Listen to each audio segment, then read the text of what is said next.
Coronavirus aux USA, un test rapide vanté par train produirait beaucoup de faux négatifs, selon une étude. Les USA ont le plus lourd bilan mondial, sujet JT de ce 10 mai, un test rapide du nouveau coronavirus conçu par les laboratoires Abbott, vanté par Donald Trump et utilisé tous les jours à la Maison-Blanche, produit entre un tiers et une moitié de faux résultats négatifs, selon une étude préliminaire réalisée par des chercheurs de l'Université de New York, NU. Le test, qui produit des résultats positifs en 5 minutes et négatifs en 13 minutes, a été comparé à ceux d'une autre machine plus lente.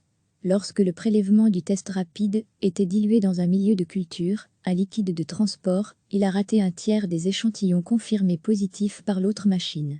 Ce taux s'élevait à 48% lorsque le coton-tige restait sec, ce qui est pourtant la méthode recommandée par Abbott.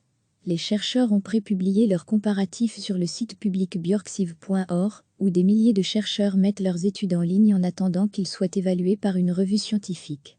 À lire aussi. Toutes les infos sur le coronavirus. Le centre médical Langone de Niue voulait vérifier la précision du nouveau test, car il aurait grandement accéléré le dépistage des patients arrivant aux urgences et suspectés d'être infectés par le nouveau coronavirus SARS-CoV-2. Son avantage est qu'il se fait sur place, dans une petite machine appelée ID-No, sans avoir besoin d'expédier les échantillons dans un laboratoire. Par comparaison, le test moléculaire, PCR, du groupe pharmaceutique Roche donne des résultats en 3h30 et celui de s'est fait 45 minutes. Pour détecter la présence du virus dans un échantillon, prélevé dans le nez, au fond du nez ou dans la gorge, ces tests tentent de photocopier à grande échelle le morceau de virus qui les intéresse, afin de le rendre visible. Il s'avère que le test d'Abbott, selon cette étude comparative, est relativement fiable quand il annonce un résultat positif. Mais son efficacité diminue apparemment vite quand la quantité de virus dans l'échantillon initial se réduit, ce qui fait qu'il rate beaucoup de résultats positifs. Ce taux élevé de faux négatifs rend cette technologie inacceptable dans notre environnement clinique, concluent les auteurs. Le 30 mars, le président américain avait lui-même présenté la machine d'Abbott, qui fait environ 3 kg et la taille d'un grille-pain, à la Maison-Blanche. Un porte-parole d'Abbott a répondu que les résultats n'étaient pas cohérents avec ceux d'autres études et indiqué que le taux de faux négatifs rapporté à Abbott était de 0,02%, sans plus de détails. On ignore si les échantillons ont été testés correctement dans cette étude, a ajouté le porte-parole.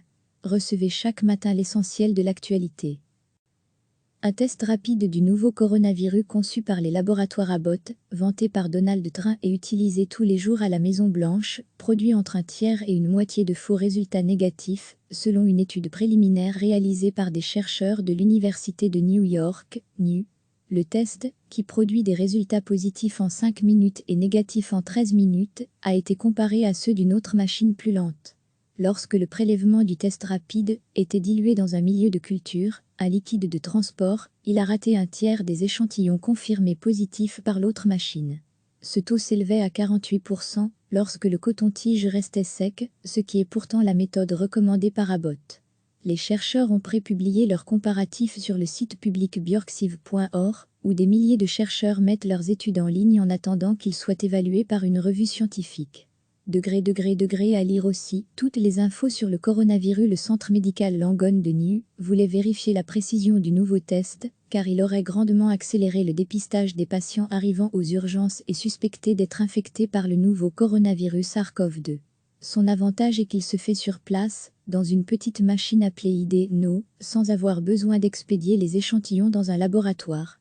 Par comparaison, le test moléculaire, PCR, du groupe pharmaceutique Roche donne des résultats en 3h30 et celui de s'est fait 45 minutes. Pour détecter la présence du virus dans un échantillon, prélevé dans le nez, au fond du nez ou dans la gorge, ces tests tentent de photocopier à grande échelle le morceau de virus qui les intéresse, afin de le rendre visible. Il s'avère que le test d'Abbott, selon cette étude comparative, est relativement fiable quand il annonce un résultat positif. Mais son efficacité diminue apparemment vite quand la quantité de virus dans l'échantillon initial se réduit, ce qui fait qu'il rate beaucoup de résultats positifs. Ce taux élevé de faux négatifs rend cette technologie inacceptable dans notre environnement clinique, concluent les auteurs. Le 30 mars, le président américain avait lui-même présenté la machine d'Abbott, qui fait environ 3 kg et la taille d'un grille-pain, à la Maison-Blanche. Un porte-parole d'Abbott a répondu que les résultats n'étaient pas cohérents avec ceux d'autres études et indiqué que le taux de faux négatifs rapporté à Abbott était de 0,02%, sans plus de détails. On ignore si les échantillons ont été testés correctement dans cette étude, a ajouté le porte-parole. Les USA ont le plus lourd bilan mondial, sujet JT de ce 10 mai. Cliquez sur s'abonner pour recevoir les dernières nouvelles.